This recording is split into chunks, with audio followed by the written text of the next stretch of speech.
not have heard of WonderPod or Umeng, but you might want to watch out for them in the future. They're just a couple of the startup companies funded by the former head of Google China, Li Kai-fu.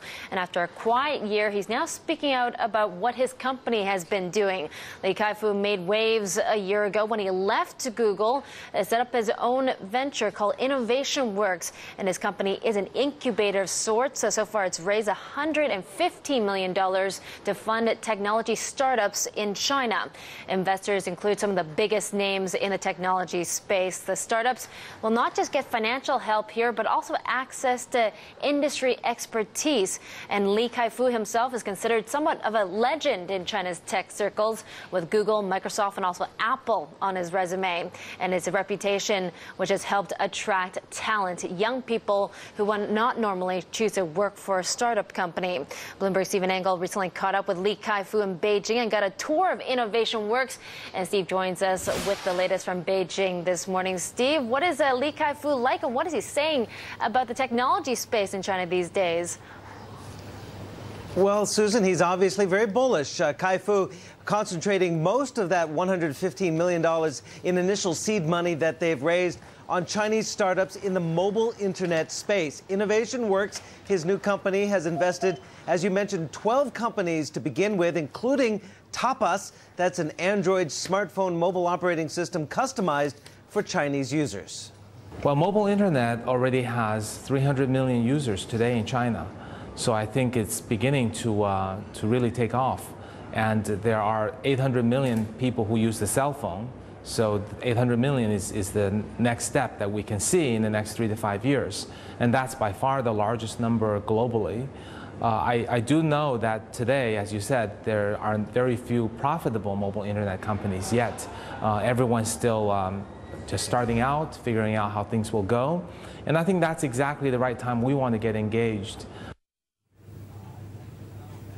Li is part of a growing number of investors seeking to build homegrown Chinese technology companies to follow up on the heels of successful Chinese tech like Baidu, Tencent, and Alibaba, to name just a few. But he says, unlike in Silicon Valley, Susan, where companies like Google and Apple got their start thanks to angel investors, young startups in China, he says, have few places to raise capital. He wants to change that by building an angel VC community to foster innovation, not just imitation. One area that will boost that, he says, is the development of China's equity markets, like the new startup bourse in Shenzhen, Chinext, which he says will act like the NASDAQ in the U.S. in giving successful Chinese tech startups and their investors, of course, a viable exit platform. Susan? Okay, so Innovation Works basically looking to build China's, say, next Google, next Microsoft. You could say, of course, Li Kai-fu famous because he did head up Google China, and he left before the problem started on the mainland. So did he comment at all about this Google saga in China? Yeah, that was kind of the 50,000-pound elephant in the room. It's a subject he did not want to talk about. And in fact, he refused to answer any specific questions about the Google situation. He says now is not the time to make his views public on Google's troubles in China. He left the company, as you mentioned, Susan, exactly a year ago, about 3 months before the troubles were made public that Google declared in January it might pull out of China. We did, however, talk about the sometimes restrictive web environment in China. Of course, in addition to the censorship issues at Google, China also blocks foreign websites like Facebook, Twitter, YouTube, because the government simply cannot control what those sites have posted on them. Without naming Google, Li says foreign companies doing business in China need to fully understand the local landscape and empower local teams to do the work. There are plenty of opportunities where there are few restrictions. So the 12 companies we're funding, we see very little risks or problems due to the restrictions.